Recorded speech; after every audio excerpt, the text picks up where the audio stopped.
Okay,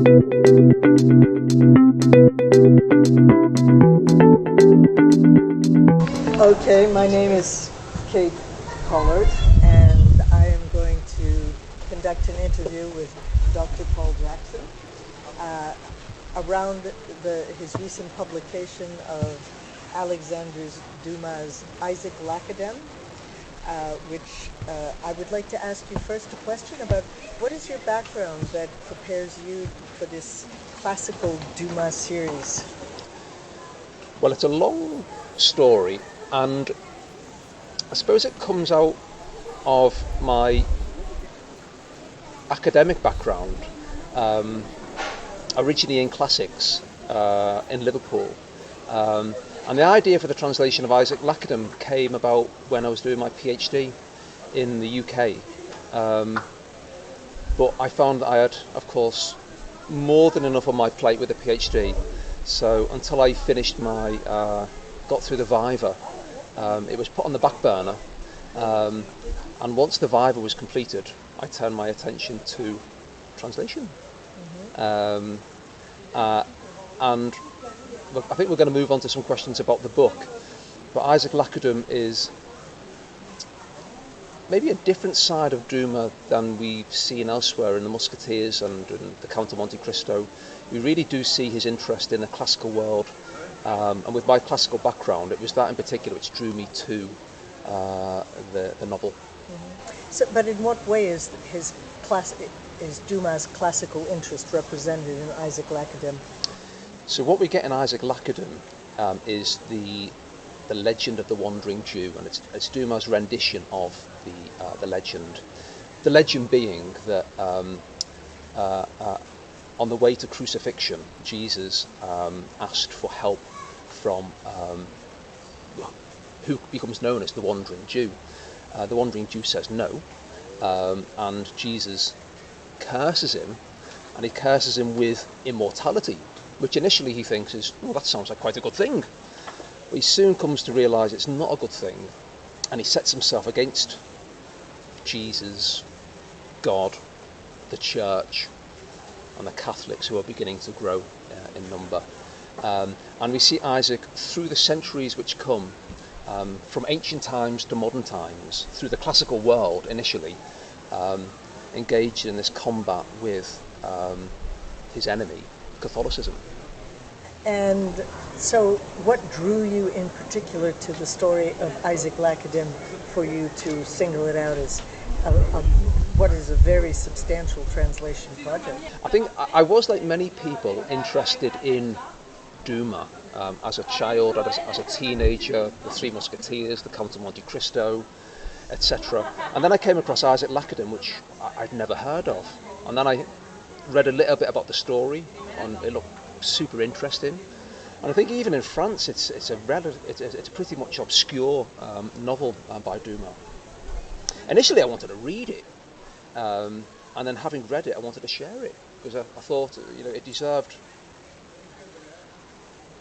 to be read by more people, not just in France but elsewhere as well. Now, tell us about the translation process. What's your approach to translation? I suppose at least twofold. Initially, the big problem, I suppose, with any translator is, what words, of all the options available to one, what words to use, and to really get across the original sense and be faithful to the original, what order to put the words in.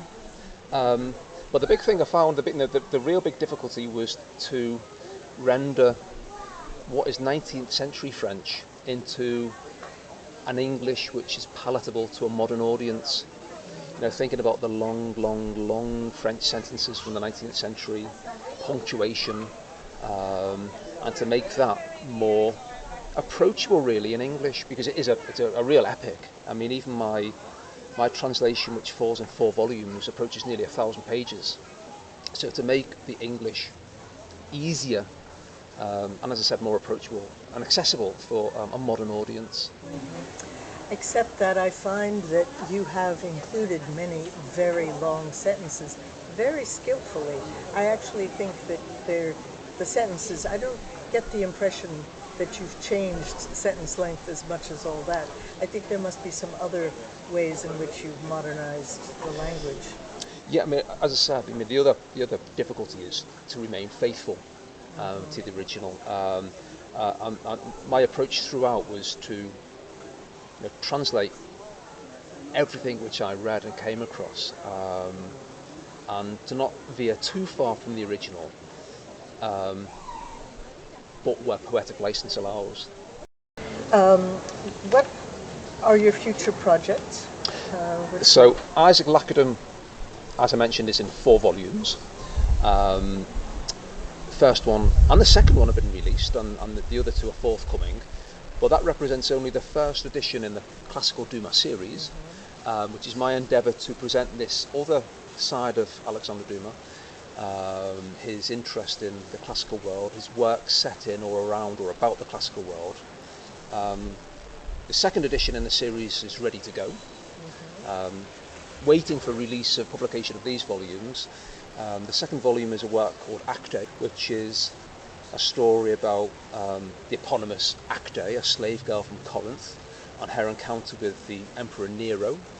And it presents quite a unique depiction of Nero. Nero, this cruel, horrid, cold emperor which history bestows upon us, is presented in a pretty much sympathetic way.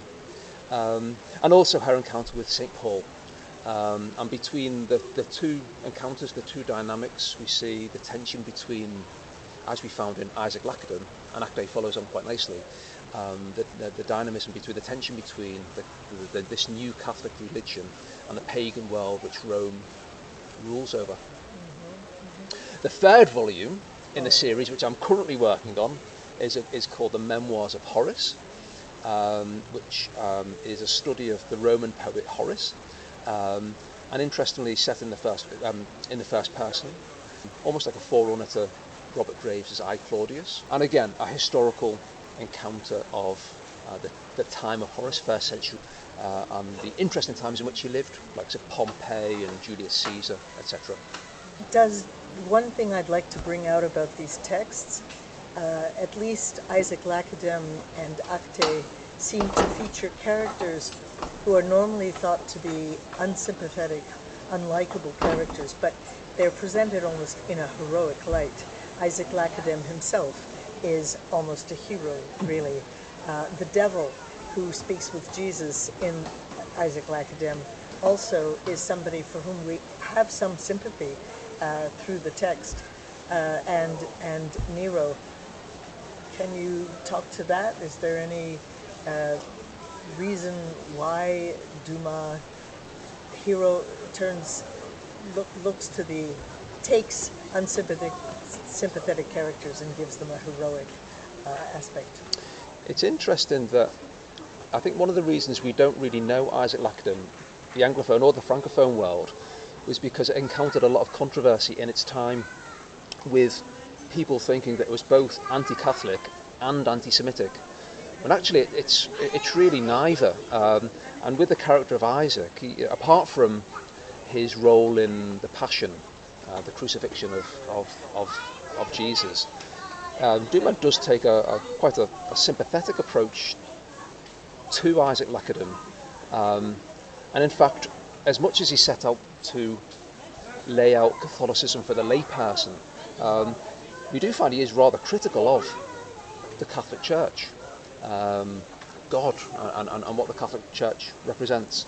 But it's true, though, both with the Wandering Jew and in Acte, with Nero, we do get, I suppose, a balanced character. In some ways, Nero is presented in a negative light, as we've come to learn or think about Nero. But initially, at least, when he's presented as Lucius, he is presented in a heroic light, as you mentioned. He is a hero, a quintessential hero. He's won the games, the Corinthian Games, in all 3 events. And then he carries away Acte, the lady, and takes her back to Rome. At that point, things turn sour. But it's true that he does, at least present these characters in a rounded, balanced way, and not just in a one-sided, stereotypical way, or way in which one tends to think of, or Dumas himself maybe, or people at the time of Dumas tended to think of these characters. Would you like to ask some questions? Yes, I'd like to ask, was he always a controversial writer with his past books, or is this quite new for him to be controversial? This was banned. Yeah, I mean, I don't think he set out to be controversial, but I think at the time he was writing in, the subject material was dangerous material to engage in. And in terms of the banning and the controversy around it, he was told by, because these books were published en feuilleton, and they were published in newspapers, and the newspaper Le Constitutionnel, where it was published, had been bought by a Jewish interest, and the owner told Dumas to cut chapters and to make changes, and he stubbornly refused, and he'd rather bring it to an end and stop. So what we have, I don't know if I mentioned, we've got 4 volumes of Isaac Lacadem, which approaches about 1,000 pages, but that really only presents a small part of what he set out to do. It was meant to run on for about 20 volumes, and go right through history. But I don't know if I answered the question then. But many of his other works aren't, I suppose, so controversial. But we forget that I think Dumas wrote something like 650 books, and so there's a good portion which have never been translated into English. Thus, my little series, my little opportunity, yeah. For the English market, the market which loves Dumas so much, and there's a lot of stuff to come. I think Dumas is, in these books, a bit of a hybrid writer. I mean, we've talked about that he's at once a novelist, but he's also trying to record history. Do you think he's successful in bringing those two elements together? Well, there's a couple of responses to that. One thing we have with Isaac Lacadem, and also with Acte, and also with the memoirs of Horace, is we've got Dumas writing himself, which is not the case for the Three Musketeers, the Count of Monte Cristo, where Dumas had a team of writers who would write various chapters. So Dumas, the Count of Monte Cristo, didn't write the whole thing. He had people write different parts. So that was an interesting thing for Isaac Lacadem. This is him. This is true Dumas, pure Dumas. Because the manuscript, the original manuscript, was delivered all in his own handwriting, and it's stored. I've not been there, but it's stored in the museum up north near Paris, the Dumas Museum. But the second response to the question was that some people think that in Isaac Lacadem, Dumas almost invents a new genre. Because I suppose in each volume there's something different going on. The first volume is pretty Dumasian in genre. There's various adventures in there. We really do see Dumas as we know him. Then he gets more religious, I suppose. His religious interests in the second and third, and maybe more philosophical and mythological in the fourth volume. So the four volumes, and one of the reasons I split it into 4 volumes, originally it was 1 volume, is because each volume, as I present it, is quite different in genre. How successfully does he do it? It's a wonderful, interesting story. There's a lot going on. Some moments are quite heavy.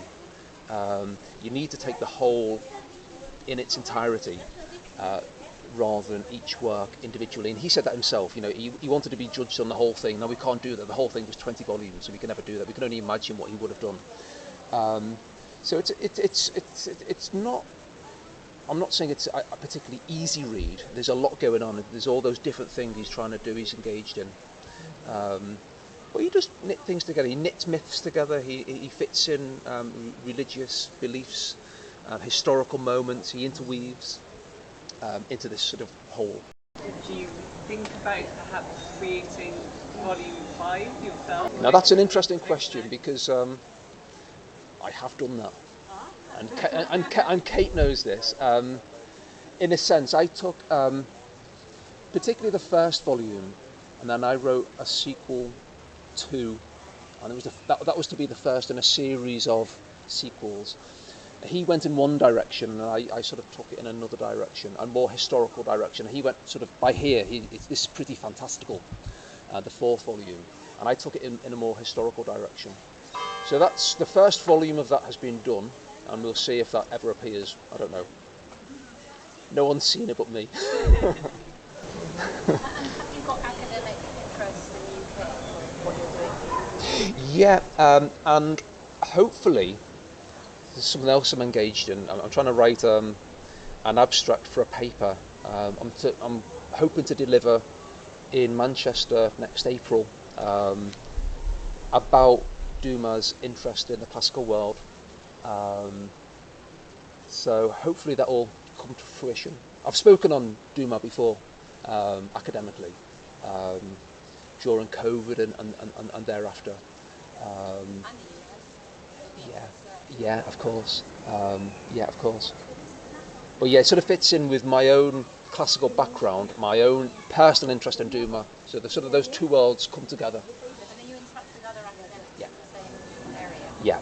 Yeah. And in fact, all four volumes have an introduction by who is, I'm told, the world's leading wandering Jew specialist, Professor Lisa Lamper-Weisig. And so she has written, I think, quite an interesting introduction, in addition to my introduction, on the legend. So we have an academic input there. So she's in the US.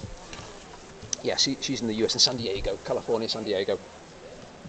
Yeah. Well, the academic question is a good one because, I think something that we talked about previously, in many respects, Dumas is a popularist, and in his own time, there was a tension between him and academia, and what they felt was encroaching on their ground. And as he grew, he tended to do more works of a more historical academic nature. This was 1852, and his dates are 1802 to 1870. This is sort of towards the end, and the Memoirs of Horace is 1860. So he starts to write these sort of more academically orientated works. Certainly the Memoirs of Horace is more biographical than a narrative. I think, though, we talked about the fact that this was the age of encyclopedias. This was a time especially the second half of the 19th century, when especially French scholars seemed to be interested in collecting all the knowledge or savoir that had been collected, and they were developing archaeology and a lot of other disciplines to kind of remember the past and record the present and make perhaps predictions about the future. So the encyclopedia Flaubert was writing an encyclopedia. There were people who were very interested in the kind of total knowledge of that had been accumulated, especially by Western culture, I think. Which was part of the reason for trying to render the French into a palatable English, and to split things up, and also to provide notes for each volume and an introduction for each volume, to try and lighten things in a world where this sort of encyclopedic fashion is out of fashion. Because there's a lot in there. There's a lot of learning which Dumas interweaves and packs in and presents, and is proud of. Yes, but it has to. This is where the question about whether he was a novelist or a historian comes in, because when he puts that history in, it's on the basis of research, which the results of which have been changed since. So in some ways, it has to come together as a story to be successful, because the history is not necessarily accurate anymore. It's been Historical fiction, isn't it? Yeah, exactly. But the interesting thing is, and you would need to follow the notes for this, but the amount of research which is evident that he's done, the authors, the ancient authors he uses, is both broad and varied. And again, unlike anything else I've seen in Dumas, there's an awful lot of academic research which he's done, and he tries to load in. And there's errors and there's embellishments, but he's allowed.